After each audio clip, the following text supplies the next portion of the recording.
All right, folks, welcome to Ask Evelyn. It's Wednesday at 1:30, and this is episode 38. It's beginning to look a lot like compost. If you guys who are watching right now are anywhere like I am, I'm coming to you outside because I am completely out of power. But that is not going to stop us from bringing you excellent trash tips. So with that, I am Becca Fong, and I am so excited to see you guys. I have missed you. It's been a couple of weeks. Excited to get back to the show with you guys. And I am the residential outreach coordinator. So I am the person that sends you the different rules and guides and tips to help you sort your waste at home. And hopefully in the process, help you make a little less waste to have to sort in the first place. So Pat, awesome. How's it going? Hey, I'm here. All Look right. at you outdoors in the great outdoors. I know. And it's not, it's the good thing about today is that at least it's beautiful. It's absolutely gorgeous today. So it is the calm after the storm. I know, right? So are you able to hear me okay? Yep, we got you loud and clear. We're good. Fantastic. All right. Well, I already did my introduction, so why don't you kick us off with yours? Well, hey, I'm Pat Kaufman, y'all. I'm here. Happy to be here. I'm the Commercial Recycling and Composting Program Manager for Seattle Public Utilities, helping businesses recycle and compost, reduce waste. That's what we do. And we come to you each week to do a show and talk to you about recycling and composting. So shall we kick it off? Absolutely. Let's go. All right. The question we have this week's question. Dear Evelyn, as much as I have been enjoying the holiday spirit, I'm ready for my tree to be gone so I can have my living room back. How do I get rid of my tree? Thanks, Jeremy. Well, Jeremy, quick answer is your tree is accepted via your weekly collection of your food and yard waste collection service. So you can place your tree out next to the cart and it will be picked up if it's no more than 4 feet tall. If it's taller than that, you have to cut it into smaller sections. Also, of course, have to remove all your decorations and tinsel or any lights or whatever you might have on your tree. So those are the basics. We can get into some more of the detail. Absolutely. So, Jeremy, I can absolutely appreciate the stuff is starting to look a little peaked at my house for sure. And this is a service that we offer for all residential customers. So regardless of if you live in a single family home or if you live in a multifamily home, or like an apartment or a condo, we offer free pickup of trees, up to 2 trees per food and yard waste cart. So that's really important if you live in an apartment or a condo.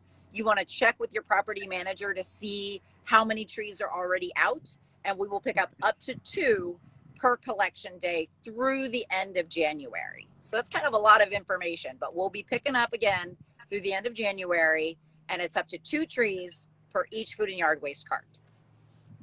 Yeah, I think if you have a pair of pruners or you can cut your tree down, maybe you can make it fit in the cart too. Yes. If there's 2 other trees out there.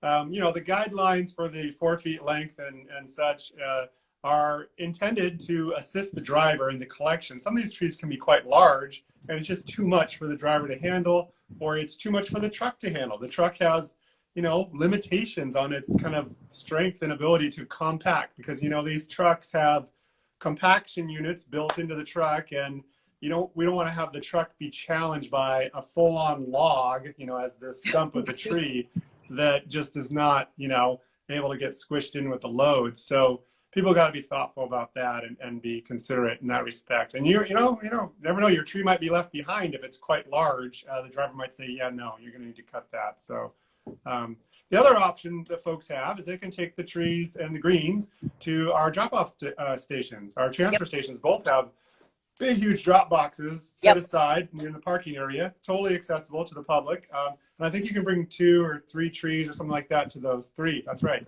So you can bring up to 3 trees to our self-serve tree compost recycling drop-off boxes at each of the transfer stations. Absolutely. So a lot of folks who live in apartments and condos, maybe they'll buddy up with a neighbor. And if they're already making a trip to take their tree down, they'll see if anybody else wants to take a tree, or some property managers have definitely kind of figured out how to coordinate, how to get everybody's trees kind of out of the building at the same way. Because the last thing you want to do is have a tree pile up down in your trash area at your building, for sure. Yeah. But it's a pretty neat service. I mean, that you can put out a whole extra cart worth of material, basically, in the way of a tree. That's a nice service this time of year. That once we get through January, it's over. At the end of January, regardless of what your collection day is for the week, we just, we give people a full month after December to discard their greens through their compost collection. But after we get into February, then it's no longer free. a tree next to your cart would be called an extra at that point. Absolutely. So yeah, we'll pick Yeah. up through the end of January. So you got lots of time. So Yeah. that actually kind of thinking about this is another section that we have in our show, which is called the weekly trash tip. So speaking Right. of greens, I have some peaked greens going on at my house. And Pat, you mentioned kind of wreaths. And so Yeah. my weekly trash tip for our viewers is how to safely kind of take all of the things off of your wreath so you can put those into the compost. All right, you got some So show and tell for us. I got Let's see this what you wreath. got. It's looking a little dry. This is actually our second year for this wreath. A friend of ours actually bought this for us from a fundraiser last year. Oh. So you want to make sure that you take all of the decorations off, all of the bows. I've got some pine cones on here that I'll take off. And actually, my kids wanted to make sure that I kept these and they didn't go into the compost, which is great. But what you'll notice on these is that it's actually got a metal back on it. I don't know if you can see that. So you can't throw the wreath in all at once because that metal's not accepted in the cart.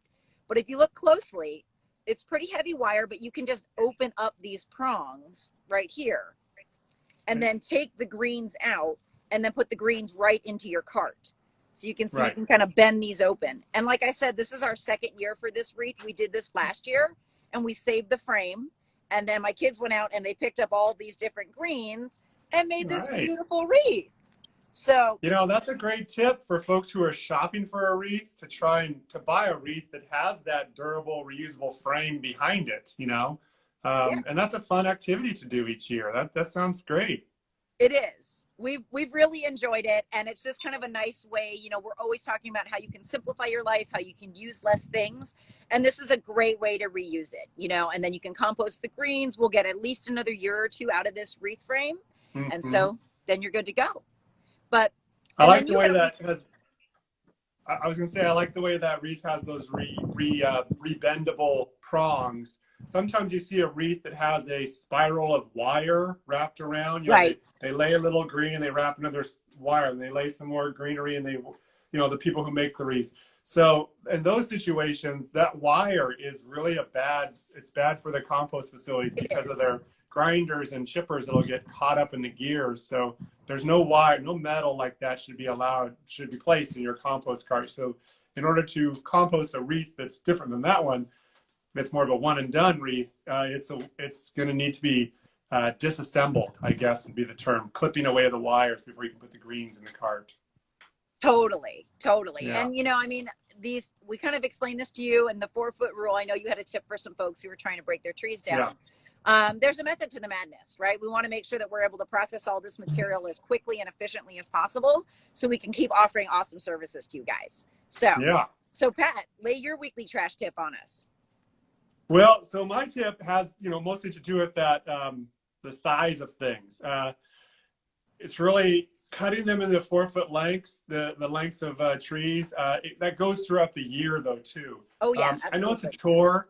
I know that this is not really a big tip. It's more of just like talking about the topic, but it is important for the drivers and for the collection and such that these aren't huge lengths of logs and such. So to cut it out. And the tip really is, you know, if you don't have a saw handy, then borrow one from a neighbor, or you can go to one of your local tool libraries. So this is where SPU tries to promote and sponsor and support, I should say, the local tool library organizations, where they have a whole bunch of different tools where you can go down and sign up for and check out. So you can get a power tool if you want to. You can just get a handsaw. You can get an axe, I'm sure. You know, a hacksaw, whatever kind of saw you want. You know, you could cut it with a file if you wanted to really, you know, be that kind of. So I think the idea is, the tip is explore your local tool library and really, you know, try and abide by the rules of the 4-foot long dimensional limitation, and you know, avail yourself of another resource in the community. These tool libraries are great. Absolutely. And when we were looking to put all the links, which we'll attach in the show comments and the show notes, there is a tool library in just about every single neighborhood. So wherever you live in Seattle, you are in luck. There is a tool library that is there to offer you absolutely any implement of Christmas tree destruction that you would like to employ. You know, you can get a Sawzall or a hatchet or a file or a hacksaw, whatever you want. They can help you out. And if you don't know how to use it, a lot of times they can help train you, which is fantastic. So you do not need to have all of these things on hand. So So that's kind of Or where you we're can at. take it, like we said, if you don't have the means to cut it, you don't want to deal with that, you can take it to the transfer station and toss the whole tree into the big open drop Absolutely. box. Because, the big drop box is just a carrying box. It's going to haul it to the compost facility. It's the collection trucks that need the dimensional adjustment for those, Yeah. So you can take a full tree to the transfer station with a bunch of yard waste, or you can throw it in the box at the transfer station. Those are your options. Absolutely.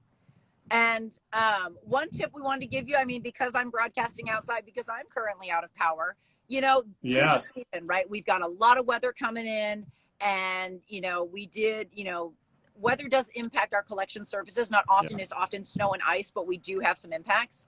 So if you do get missed, one thing to think about is if you are missed, you'll know you've been missed if we have not collected you by 6 p.m. And at that rate, we work super hard to make sure that we get you the next day. The best way to stay up to date on what our services are, and if we did miss you for a day and if we're going to reschedule your service, you got two really handy things to log into. You can get Alert Seattle, which will send you those updates, or the Recycle It app. And we will put the links to how you can download both of those apps and sign up for them in the show notes. So that's the best way to stay up to date. So if we missed you today, leave your card out, and we're going to work super hard and get you tomorrow. Yeah, it was kind of funny. It was a wind and rain, situation this time. But usually for those situations, it's a snow or ice delay where trucks can't get to the routes. But I think trucks are out and about today. It's a beautiful day, so they're out and about collecting. The power outage doesn't really impact the power of the vehicles, the trucks. So they're out and about. So we should be fine this week. But just planning ahead, knowing what Absolutely. the guidelines are, that's good. Definitely sign up for Alert Seattle and Recycle It. That's the best way to keep yourself in the know with all your solid waste services. So, That's and right. with that, Hey. Thank you guys so much for joining us for another episode of Ask Evelyn. It is so great to see all of you who've joined us today, and those of you who watch us after our live broadcast. Thank you so much for your support. Quick reminder, this show runs on your questions, so make sure to hit us up with any questions that you've got. We're always happy to answer. It's definitely the highlight of our weeks. And you can reach us through Facebook, Instagram, Twitter, or old school way by sending us an email at askevelyn@seattle.gov. And with that, I'm Becca Fong. Remember, life's a little bit simpler with less stuff. And I'm Pat Kaufman. Happy New Year, everyone. Remember to recycle right. We'll see you next time. All right, take care, and we'll see you next week. Bye.